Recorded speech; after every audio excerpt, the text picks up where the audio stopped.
Olá, eu sou Rodrigo Urubatã. Esta é mais uma aula do curso básico de Rails. Todas as aulas serão disponíveis gratuitamente no meu blog. Por favor, se tiverem dúvidas ou comentários, deixem no post relacionado a cada aula. Eu vou responder todas as dúvidas o mais rápido possível. E se você quiser baixar o vídeo da aula para assistir na sua televisão, no seu celular, tablet, ou se quiser simplesmente incentivar este que vos fala a fazer mais videoaulas, as aulas estarão disponíveis para venda no blog também. A diferença é que quem comprar pode baixar o vídeo e vai ter acesso ao código-fonte das aulas também. Bom, espero que vocês gostem desta aula. Até mais. Bom, vamos começar criando uma aplicação Rails. Isto é feito com o comando Rails New. Ele tem diversas opções. A opção principal é o nome de uma aplicação Rails. Depois eu posso dizer qual é o Ruby que eu quero utilizar, se é para utilizar algum Application Builder, qual template de aplicação Rails, se eu não quero utilizar o bundler, ou se eu não quero executar o bundler, se eu não quero adicionar no Git, se eu não quero utilizar Active Records, se eu não quero utilizar o Sprockets para o Asset Pipeline, ou qual banco de dados eu quero utilizar. O padrão é o SQLite 3, mas eu tenho diversas opções como pode ser visto. Essas que estão selecionadas agora funcionam apenas para JRuby. Eu posso escolher qual a biblioteca JavaScript que eu quero utilizar, default jQuery, ou eu posso não utilizar JavaScript. Posso utilizar direto a versão de desenvolvimento do Rails ou a última versão, que agora é a 4.0. Posso não criar esqueletos para testes unitários, posso forçar a sobrescrita, posso fazer de conta que estou executando. Tenho diversas opções. Vamos começar agora, então, criando uma aplicação e com as opções default. O comando, então, será Rails New, nome da aplicação. My First Rails Application é um bom nome para este primeiro exemplo. Enquanto estiver, o Rails cria diversos arquivos e no final ele já roda o bundle install para baixar todas as dependências da aplicação. Ele cria um arquivo readme, cria um makefile, arquivos de configuração, o gemfile, cria o diretório app, os arquivos, os assets default, o application controller, uma pasta para models, diversos arquivos padrão, cria environments default, cria algumas configurações padrão, como podemos ver. Depois a gente pode analisar cada um desses arquivos individualmente. Criar arquivos para locale, arquivo para configuração de bancos de dados, um arquivo de seeds, a gente vai ver como utilizar isso mais adiante. Um placeholder para colocar a documentação da aplicação, cria pasta public, pastas para testes, cria alguns arquivos git-keep que servem apenas para que o Git mantenha o diretório, já que o Git não gerencia diretórios. Cria uma pasta de assets dentro de vendor e uma pasta de plugins dentro de vendor. Vamos ver nas próximas aulas como isso funciona. Agora que o bundler já instalou todas as dependências, vamos abrir o editor de texto, vamos para o diretório da aplicação e vamos começar a editar um pouco. Abrindo a pasta app, tenho a pasta images, onde tem a imagem do Rails, a pasta JavaScript, onde tem o JavaScript bundle, que é um arquivo JavaScript que inclui todos os outros. A mesma coisa para o CSS, isto é o funcionamento, funciona via o Asset Pipeline. Mais sobre o Asset Pipeline você pode dar uma olhada no meu livro. Vamos adicionar o jQuery UI, via mais um require. Temos o Application Controller, que é a classe base para todos os controllers da aplicação, que já vem configurado para evitar ataques de cross-site scripting, o Application Helper, uma pasta para mailers, uma pasta para models, uma pasta para views, que tem apenas o layout principal por enquanto, Vamos editar um pouquinho esse layout, vamos trocar o título.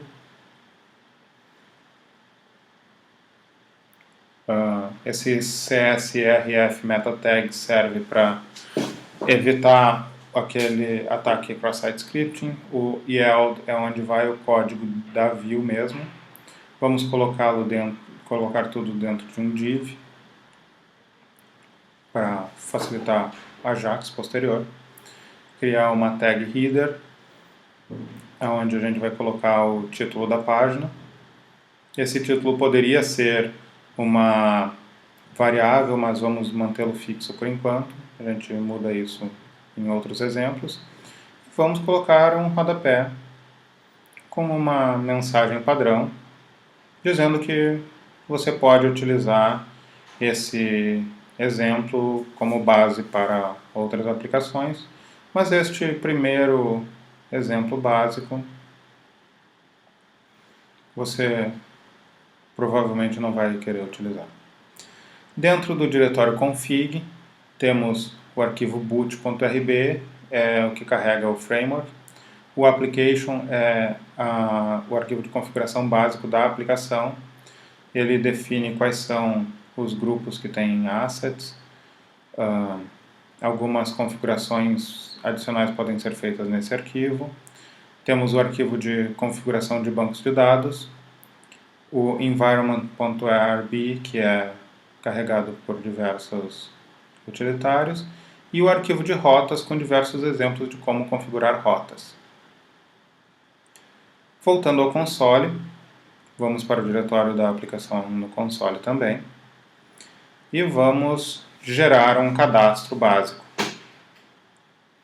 Vamos criar um controller primeiro, que será a página inicial da aplicação. Nós vamos configurar a página inicial dentro do arquivo de rotas.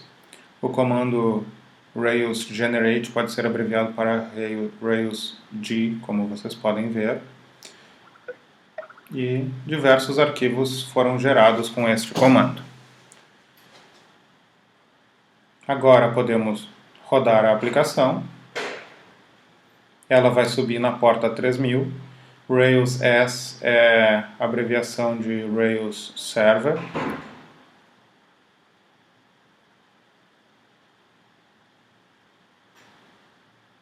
Vamos ver os arquivos que foram gerados agora. Temos um controlador com o método index. Temos uma view que tem um texto estático, que se você quiser acessar via browser agora já pode, mas a ideia é configurar ele como sendo a página inicial, então precisamos mexer no arquivo de rotas. Vamos descomentar esta linha, o nome já é o padrão, a sintaxe é nome do controlador, sustenido, nome da view, nome da action do controlador, na verdade, não o nome da view. Neste caso é o mesmo nome. Vamos acessar localhost porta 3000 e esta não é o arquivo que gostaríamos de ver. A solução para isso é apagar o arquivo public/index.html que foi gerado na criação da aplicação. Agora, se atualizarmos o browser, pronto, temos a aplicação raiz configurada com o título e o rodapé configurado no master layout e o conteúdo da view onde estava o yield. Podemos ver no console tudo o que foi feito para processar. Agora vamos criar um cadastro completo utilizando o comando scaffold. Vamos criar um cadastro de usuários com propriedades padrão como nome, senha.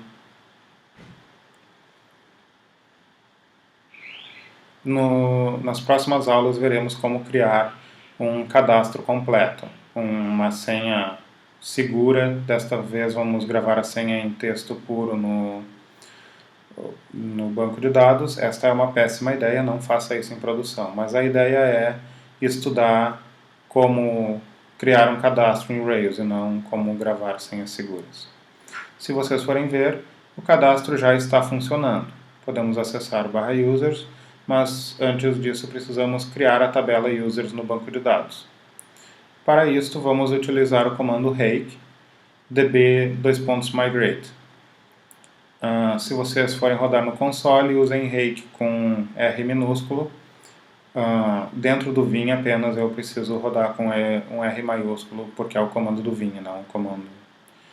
Este comando criou a tabela, como pode ser visto, criou utilizando o migration do Rails.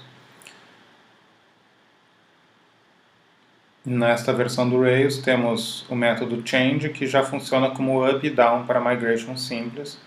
A versão anterior utilizava um self.up e tínhamos que escrever o método self.down, invertendo a alteração feita no método self.up, que neste caso seria um drop table.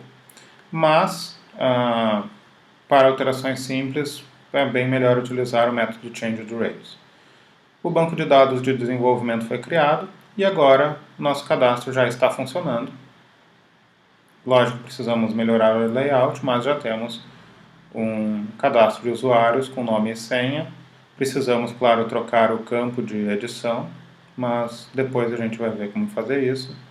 Temos páginas de listagem, edição, criação, podemos apagar registros, tudo funciona perfeitamente bem.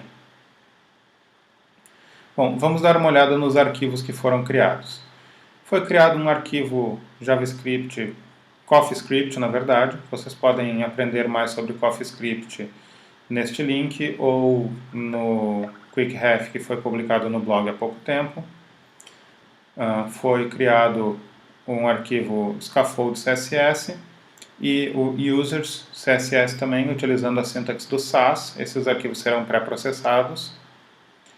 Temos o controlador de usuários, com métodos padrão do Ruby, do Rails, na verdade. O método index serve para a listagem. O método all e o método scoped no Active Record fazem praticamente a mesma coisa, mas o scoped permite que utilizemos método chaining, mas veremos isso mais adiante. O método show é para listar os dados de um registro apenas. Ele pode renderizar como JSON os resultados também. O método new cria um usuário em branco. O edit busca o usuário do banco de dados para preencher o formulário. O create cria e renderiza a página de sucesso ou erro, a mesma coisa com o update, mas o update busca o usuário e depois utiliza o método update attributes e busca os dados do usuário enviados como parâmetro. Se o formato é HTML, envia uma mensagem para a página dizendo que o usuário foi alterado com sucesso. Caso contrário, simplesmente envia o cabeçalho OK para a resposta do tipo JSON. Se deu erro, volta para a página de edição ou retorna um cabeçalho com erro. E o método destroy retorna o usuário, chama o método destroy e volta para a listagem ou retorna um cabeçalho de OK.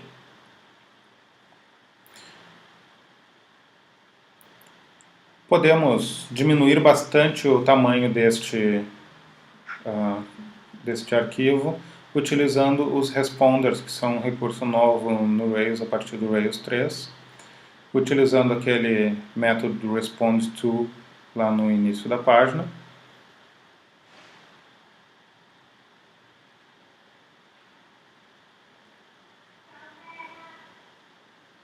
Vamos voltar. A ideia é ver se todos os métodos têm um tipo de resposta padrão. Então, para métodos de listagem, a gente simplesmente utiliza respond_with e passa a entidade que sofreu ou não alterações. A mesma coisa para o método show.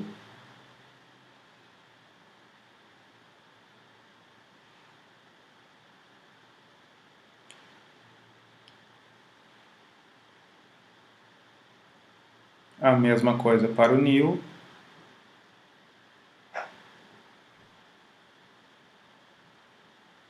E para todos os outros métodos. O responder utilizado pelo respondoIf vai saber qual é a view que deve ser renderizada baseado no estado atual da entidade, se ela está salva, se ela tem erros, se a requisição é do tipo GET ou do tipo POST ou do tipo PUT e a URL individual. No create a gente precisa desse if para poder setar a mensagem flash que estava sendo enviada junto com o redirect, porque o respondoIf vai fazer o redirect, mas ele não vai setar automaticamente a mensagem flash. Como não temos uma resposta flash para erros, esse else não é necessário, podemos simplesmente apagar as outras linhas.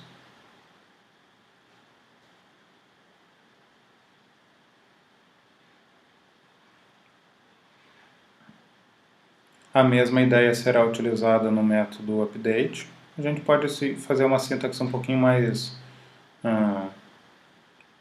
parecida com o código Ruby padrão, já que há apenas uma linha nesse if. O método update vai ter exatamente a mesma lógica, mas utilizando o update attributes em vez do save.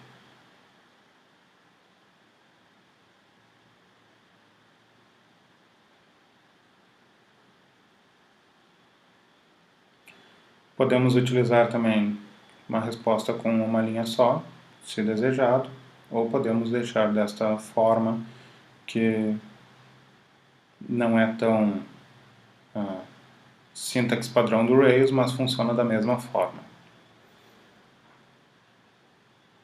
E, por último, no método destroy, apenas substituir o bloco.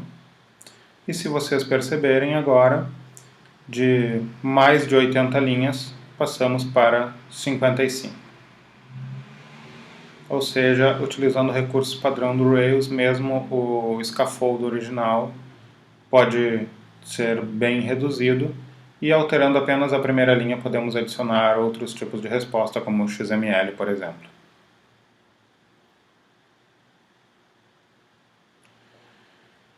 Temos um helper do usuário, que é criado para cada controlador, mas ele vem sem código nenhum. A ideia é utilizar esse helper para reduzir o código das views. E temos o model, que se vocês forem olhar, está em branco também. As colunas, o model só precisa estender Active Record Base, e as colunas são definidas no bancos de dados. Essa é o header que nós havíamos criado. A tag header faz parte do HTML5. Vamos dar uma olhada nas views que foram criadas.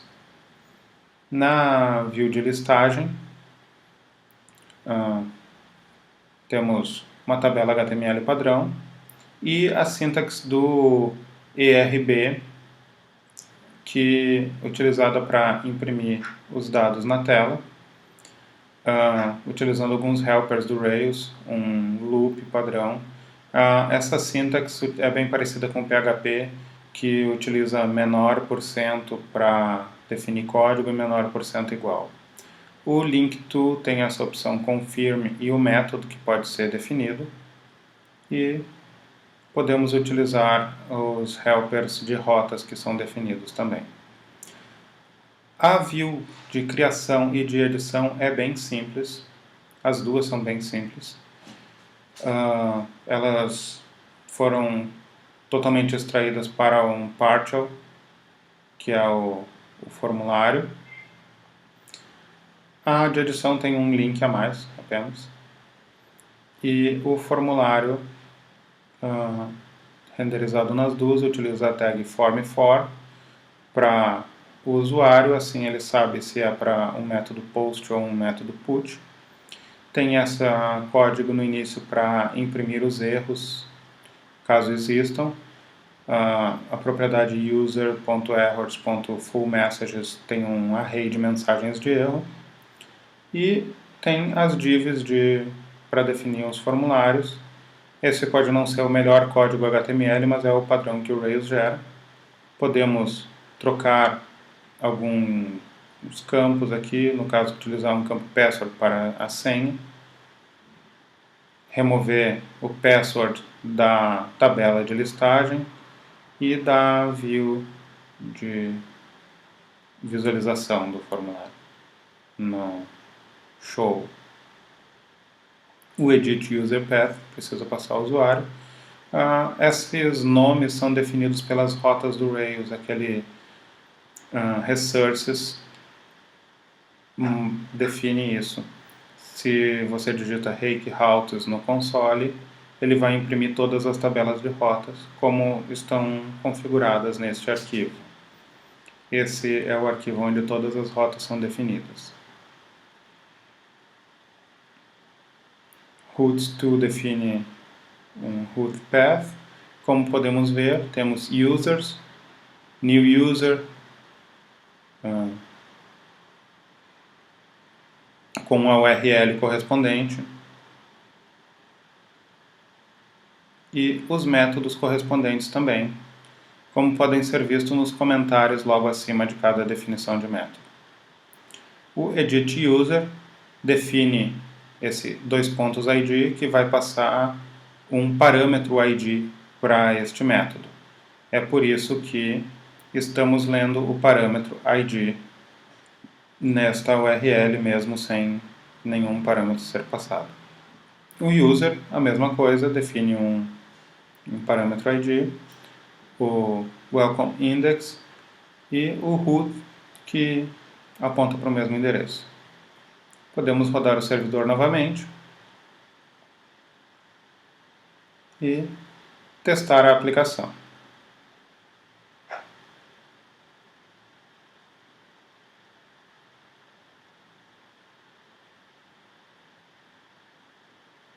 O endereço raiz agora está funcionando. Podemos acessar o cadastro de usuários. Não temos o campo senha mais. Temos apenas o campo nome. Podemos criar um novo usuário. O campo senha agora é um campo do tipo senha.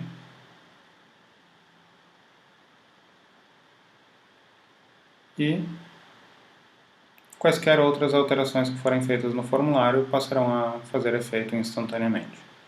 Criação do usuário funcionando. Vamos para a página de visualização.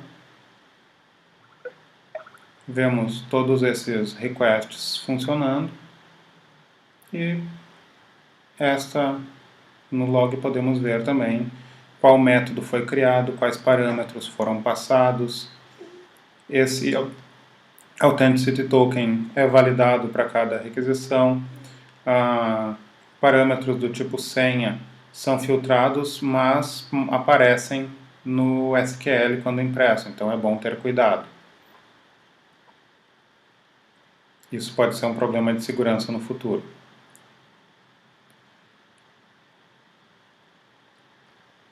O link utilizando o user's path. Percebam que não adianta colocar apenas o que está escrito aqui, precisamos colocar path ou URL. Path vai colocar apenas o link relativo à URL. Como podemos ver agora no código-fonte da página.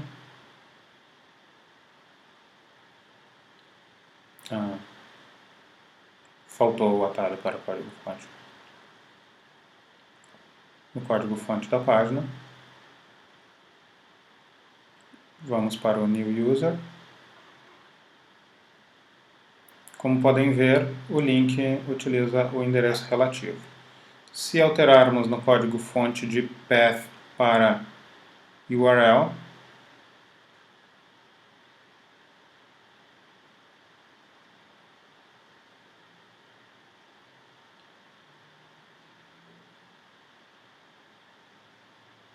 Bom,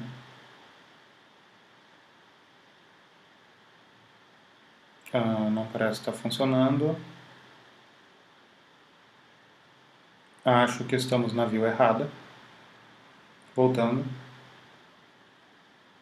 Faltou salvar o arquivo.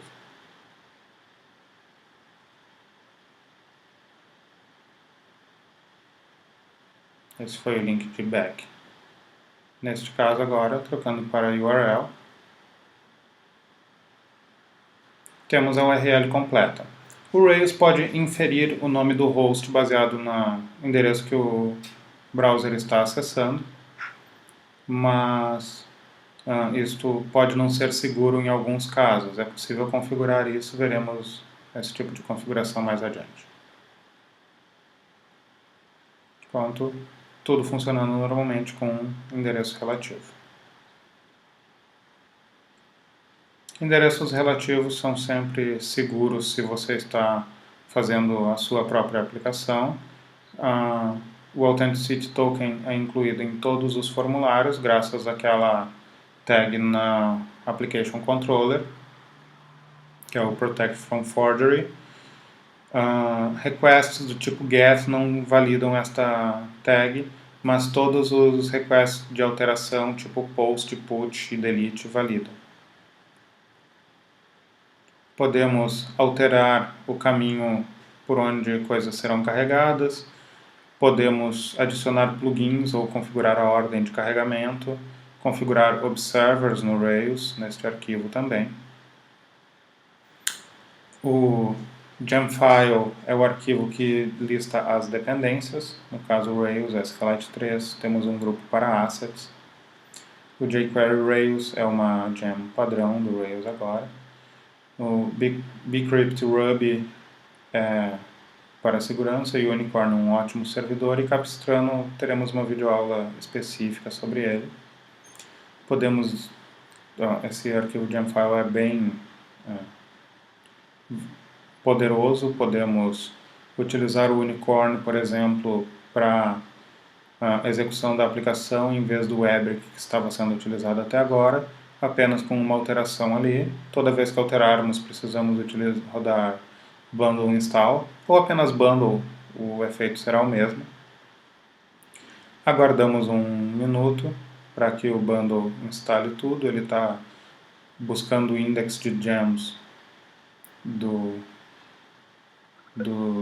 todos os repositórios configurados, neste caso apenas o RubyGems, que é o repositório padrão. Podemos ter gems apontando direto para repositórios Git ou para diretórios, também é possível. Podemos ter grupos. Vamos lá, quase tudo certo. Tá. Algumas gems precisam de dependências nativas. Se você estiver em um OS X ou Linux, isso não será problema. Mas no Windows isso já me incomodou bastante. Vamos dar uma olhada na página de testes por enquanto, na pasta de testes, como os testes são feitos.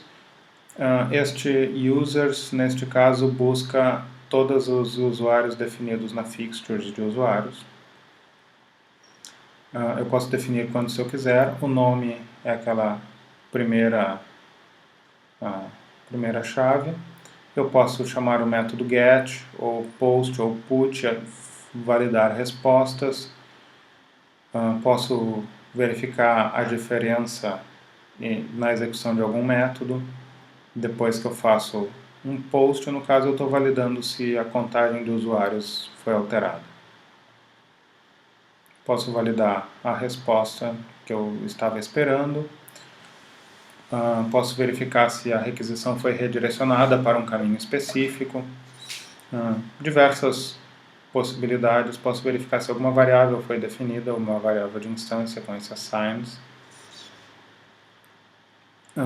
Todos os métodos de teste começam com get. Esse método toParam, por padrão, retorna apenas o ID do objeto, mas ele pode ser alterado para retornar um nome, por exemplo. Isso alteraria todas as rotas do Rails, todas as URLs. E esse teste praticamente valida todo o comportamento padrão esperado do controlador criado pelo Scaffold. Claro, este não é um controlador que vá para produção em uma aplicação, mas é um bom exemplo. Eu utilizo isto sempre para saber como escrever testes. O teste do modelo veio em branco, porque não tem o que testar. Não faz sentido escrever testes do Active Record aqui. E o teste do helper também está em branco. Temos um arquivo chamado test_helper, que configura os testes para carregarem todas as features disponíveis. Temos um arquivo para testes de performance, bastante útil, mas não testa a performance real da aplicação para o browser, ele testa apenas a resposta do servidor. Temos um diretório para testes de integração, está em branco agora. Podemos utilizar quaisquer ferramentas para teste de integração. E uma das coisas mais úteis do Rails, ou de qualquer ambiente de desenvolvimento, é o log, que vai ficar na pasta logs e vai te ajudar ainda a resolver muitos problemas. Na pasta lib temos um diretório para assets, outro para tests, o arquivo padrão de documentação apenas para manter o diretório. No arquivo seeds podemos utilizá-lo para criar registros no banco de dados antes da aplicação estar rodando. Vamos criar um usuário com nome e senha. Apenas o nome serve como exemplo, já que não temos validações. Quando executarmos rake_db column seed, isso será executado e teremos esse registro no banco inserido. O Unicorn já está instalado, o dbseed não imprime nada na tela por padrão. Agora podemos rodar o Rails utilizando Unicorn. O Rails S continua startando o Webrick. Se quisermos utilizar o Unicorn, precisamos mudar o comando utilizado. Vamos deixar isso para mais adiante, como último exemplo. Vamos fazer um exemplo de helper para que você veja como isto vai ser utilizado. Apenas um helper para criar labels, que vai funcionar apenas para o usuário. Eu vou passar o texto do label também. E este helper vai seguir o exemplo de o nome das tags do Rails padrão. Mas terá alguns problemas, vai funcionar apenas para usuários e não vai funcionar para nested forms, que veremos nos próximos exemplos. Para executar os testes, a gente executa Rails test. Ele vai executar os testes por partes, primeiro models, depois controllers, depois helpers caso existam, logo após dos modelos. Temos testes bem simples, todos passando. Temos que criar um método showLabel no helper. E vamos começar escrevendo um teste simples, apenas validando o resultado esperado. Como eu disse, utilizando o teste gerado como um exemplo sempre. É uma ótima referência. Outra ótima referência para testes é o e-book de testes do Fernando. Eu vou colocar um link no post da videoaula. Todos os nomes de teste devem começar com should, porque eu gosto de seguir a ideia do TDD. o método showLabel passando um nome de campo e o texto que eu quero para label deve ser igual ao texto que eu espero que seja impresso. Como teremos aspas e eu quero utilizar interpolação, ou poderia utilizar interpolação, vamos utilizar o %q para definir a string.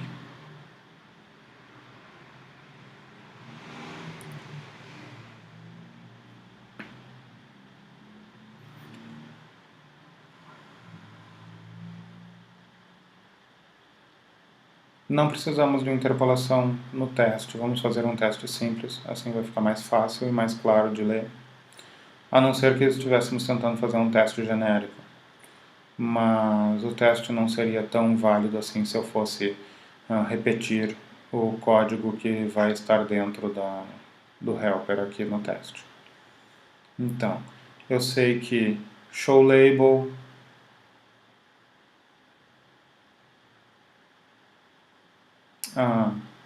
esta é a sintaxe do RSpec que eu estou acostumado a utilizar, mas vamos poupar este exemplo de mais complexidade, vamos apenas alterar a sintaxe para usar a sintaxe do test unit default. Vamos rodar os testes.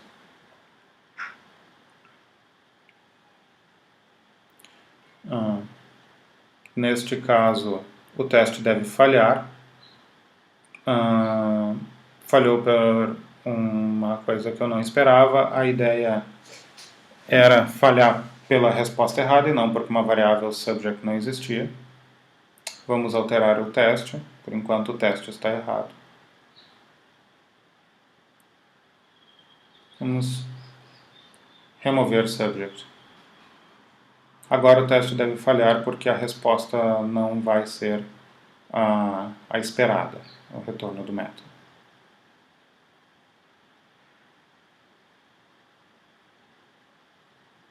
Pronto. Este era o erro que estávamos esperando.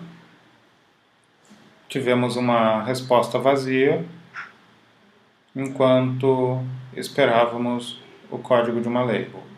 Podemos definir que eu quero executar apenas um dos testes. Isso vai poupar tempo enquanto trabalhando com este método apenas. Essa é mais ou menos a lógica de TDD utilizada para implementar todas as features enquanto se trabalha com Rails. Primeiro se escreve o teste e depois se implementa a feature. Eu não precisaria nem ter criado já o método antes, eu teria um erro de no such method error.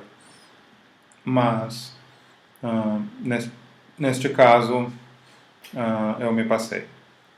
Vamos utilizar o mesmo template de string, agora substituindo as strings fixas por interpolação. Como estávamos utilizando o %q, isto não será um problema. O %q maiúsculo suporta a interpolação de strings. E neste caso precisamos utilizar Bom, vamos ver o que vai acontecer. O teste deve passar, mas a view não deve funcionar. Já vamos falar nisso.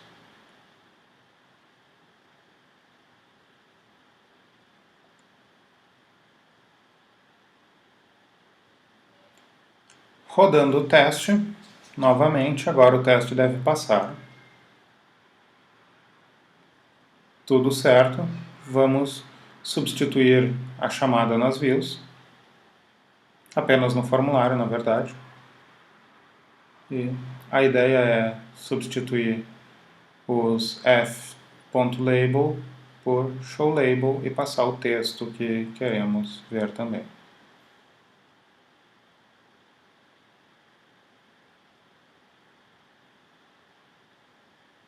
Rodando o servidor novamente.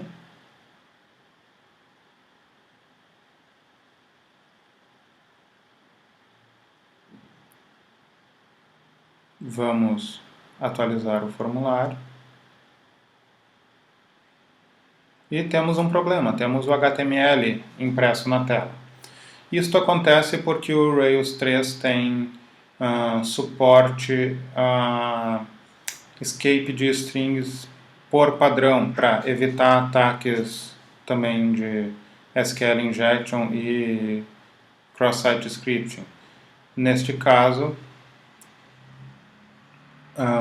como apenas a partir dos templates do nosso código passamos strings para este método, isto não é um problema.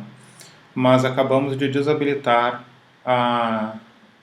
o escape automático de HTML e isto pode ser um problema grave se fizermos apenas raw str.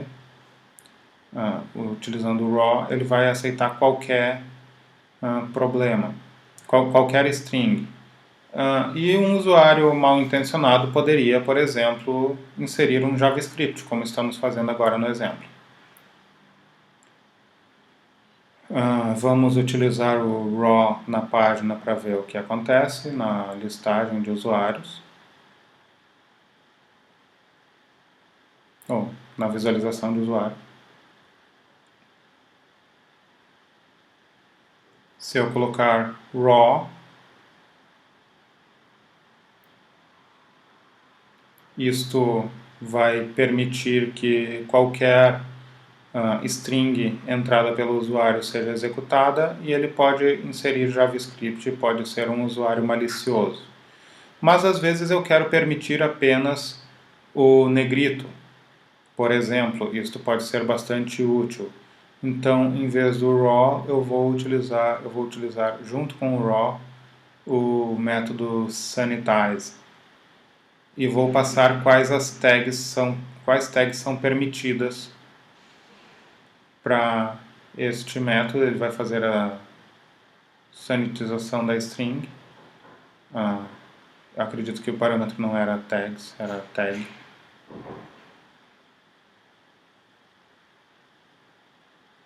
Vamos voltar para a edição do código.